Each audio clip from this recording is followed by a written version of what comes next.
The corridor of the maternity hospital smelled of antiseptic and anxiety, a place where joy and fear often walked hand in hand. Nurses moved quickly, shoes squeaking softly against the polished floor, while new fathers paced with phones in their hands, whispering prayers or calling relatives. In the middle of this controlled chaos stood a woman whose sharp voice cut through the sterile calm like a blade. She was the mother-in-law, impeccably dressed, rigid with pride and anger, her eyes fixed on the pale young woman sitting on a bench near the nursery doors. The daughter-in-law had just given birth hours earlier, her face still drained of color, her body exhausted, her heart fragile and exposed. Yet none of that seemed to matter to the older woman, who leaned forward and hissed words that burned more than any physical pain. She accused her son's wife of trapping him, of ruining his life, of being unworthy of the family name. Her voice grew louder with every sentence, drawing uncomfortable glances from staff and visitors alike. "You don't belong here," she snapped. "Take your things and leave. My son doesn't need you anymore." The young mother clutched her hospital blanket, eyes filling with tears, trying to understand how a moment meant to celebrate new life had turned into public humiliation. She had imagined her child's first day in the world would be filled with warmth, not rejection.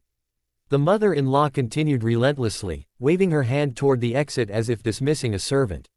"You're abandoned," she said coldly. "And don't think for a second you can use this baby to stay in our family." Each word landed like a slap. The daughter-in-law tried to speak, to defend herself, but her throat tightened and no sound came out. Around them, people froze, unsure whether to intervene. This was not just a family argument, it was cruelty on display. Then, just as the situation seemed unbearable, the automatic doors at the end of the corridor slid open with a soft mechanical sigh. A man stepped inside, tall, calm, and unmistakable. His presence alone shifted the atmosphere, as if the air itself had changed. Conversations hushed. Even the nurses paused mid-step. It took a moment for the mother-in-law to recognize him, and when she did, the color drained from her face. The unexpected guest was someone she never anticipated seeing here, someone whose authority and moral weight far outweighed her own. He walked toward them slowly, his gaze steady, taking in the scene without speaking. When he finally stopped in front of the mother-in-law, she opened her mouth, but no words came out. She was suddenly silent, as if struck dumb by the realization that her behavior had witnesses she could not intimidate or dismiss. The man spoke calmly, yet firmly, asking what was happening and why a woman who had just given birth was being treated with such hostility. His voice carried a quiet power that demanded honesty. The mother-in-law stammered, attempting to justify herself, but her earlier confidence had evaporated. The daughter-in-law looked up, confused but sensing a shift, a lifeline she hadn't expected. The man turned to her gently, asking if she was all right, acknowledging her pain and exhaustion. That simple act of kindness broke the dam. Tears streamed down her face as she nodded, finally feeling seen and protected.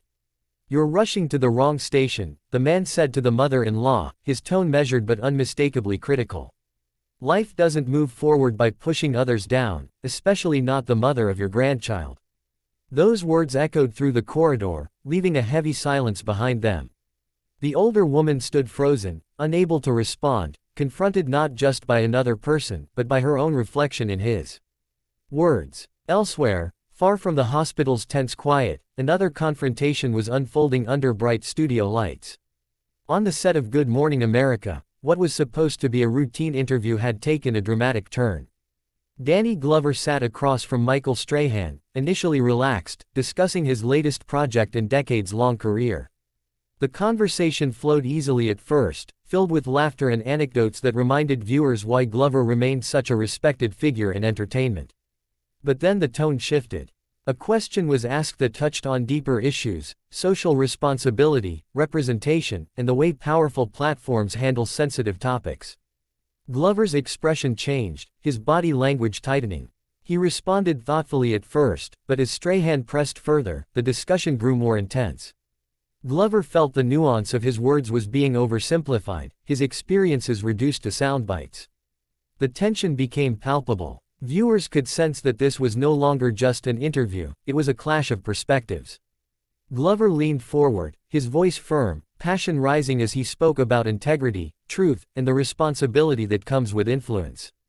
He made it clear that some topics could not be treated lightly or framed for convenience. His frustration was not rooted in ego, but in a deep conviction that certain conversations deserved respect and depth. As the exchange grew heated, the studio fell quiet. Crew members exchanged nervous glances, unsure how far this moment would go. Glover finally drew a line, stating plainly that he would not continue if his words were going to be twisted or diminished. With that, he stood up, thanked the audience, and walked off the set. It was a powerful, unexpected moment that sent shockwaves through social media within minutes. Back at the maternity hospital, the mother-in-law remained silent as staff gently guided the situation back to order. The daughter-in-law was escorted to her room, supported both physically and emotionally. The unexpected guest stayed a while longer, ensuring she felt safe, reminding her that abandonment was not her destiny and that cruelty did not define her worth. His presence had transformed humiliation into dignity, fear into strength. Both scenes, though worlds apart, shared a common thread. Whether in a hospital corridor or a television studio, there are moments when silence must be broken and lines must be drawn. There are times when standing up, walking away, or speaking truth changes the course of a story. For the daughter-in-law, that moment meant protection and hope. For Danny Glover, it meant refusing to compromise his values. And for those who witnessed either event, it was a reminder that dignity, once defended, has the power to leave even the loudest aggressor speechless. The maternity ward was meant to be a place of beginnings, a fragile threshold where pain slowly gave way to joy. Soft cries of newborns echoed behind closed doors, and nurses spoke in hushed, practiced tones as if afraid to disturb the miracle unfolding again and again in each room. Yet in one corner of the corridor, that fragile peace had been shattered. A mother-in-law stood rigid with authority, her posture sharp, her words sharper, pointing accusingly at the young woman who had only hours earlier brought a child into the world. The daughter-in-law sat slumped on a chair, her body weak, her arms trembling as she tried to hold herself together. Her hair was unkempt, her face pale, eyes still heavy with exhaustion and shock. She had imagined this day countless times, her baby's first breath, her husband's smile, perhaps even a hesitant moment of shared happiness with his family. Instead, she found herself being publicly rejected, stripped of dignity at the moment she was most vulnerable.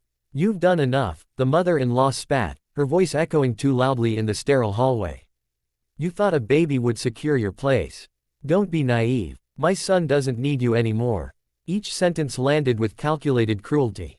People nearby pretended not to listen, yet every ear was tuned to the confrontation. Some felt sympathy, others discomfort, but no one dared to intervene. The older woman gestured toward the exit with dramatic disdain. "Leave, right now. Don't embarrass yourself further. You're abandoned, and you should accept it." The word, abandoned, hung in the air like a verdict. The young mother's hands clenched into fists, nails digging into her palms. She wanted to scream, to protest, to remind this woman that a grandchild now bound them forever, but the weight of exhaustion and humiliation crushed her voice into silence. Just when it seemed the cruelty would continue unchecked, the doors at the end of the corridor slid open. The sound was barely noticeable, yet it drew attention instantly. A man entered, calm, composed, carrying himself with quiet confidence. He was not dressed like hospital staff, nor did he look like a worried relative. There was something unmistakable about him, an aura that commanded attention without demanding it. The mother-in-law turned instinctively, mid-sentence, and froze. Her mouth remained open, but no words followed. Recognition struck her like ice water. This was not someone she could bully, dismiss, or intimidate.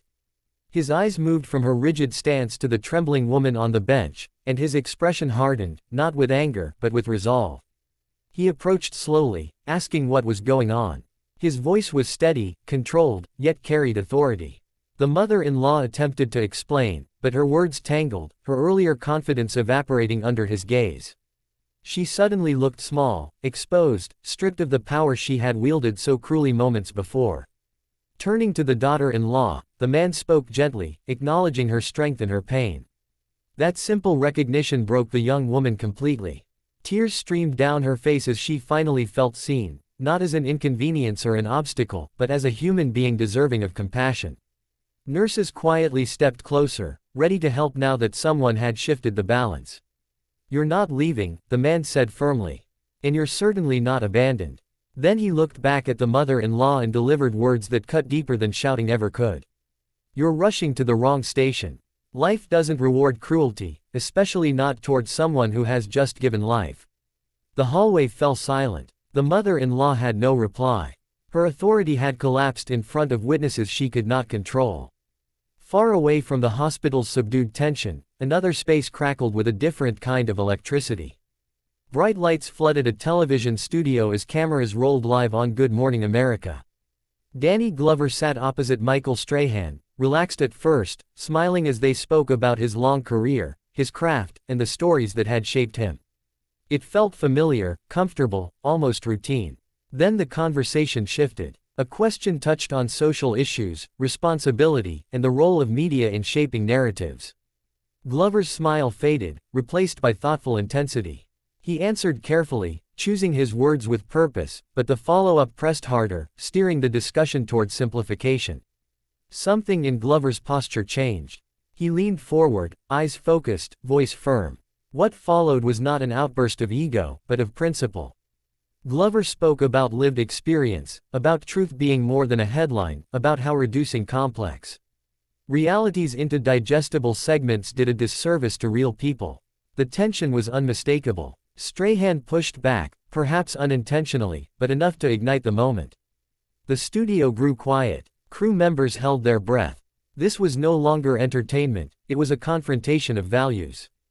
Glover made it clear he would not participate in a conversation that stripped meaning from serious issues. With dignity and calm resolve, he stood up, thanked the audience, and walked off the set. The cameras kept rolling, capturing a moment that would soon ripple across social media and news outlets alike. Back in the maternity ward, the crisis had softened. Nurses guided the daughter-in-law to her room, offering quiet reassurance. The unexpected guest remained just long enough to ensure the mother-in-law said nothing more. When he finally left, the corridor felt different, lighter, as if justice itself had briefly passed through. In both places, two very different confrontations had unfolded, yet they shared a striking similarity. Power had been challenged, cruelty exposed, and dignity reclaimed. In one, a vulnerable woman was protected at her weakest moment. In the other, a respected actor refused to compromise his integrity under public pressure. These moments remind us that silence is not always peace, and walking away is not always defeat. Sometimes, silence is the result of truth hitting too hard. Sometimes, leaving is the strongest statement one can make. And sometimes, an unexpected presence, whether in a hospital hallway or a television studio, changes everything, leaving behind a lesson that lingers long after the doors close and the cameras stop rolling.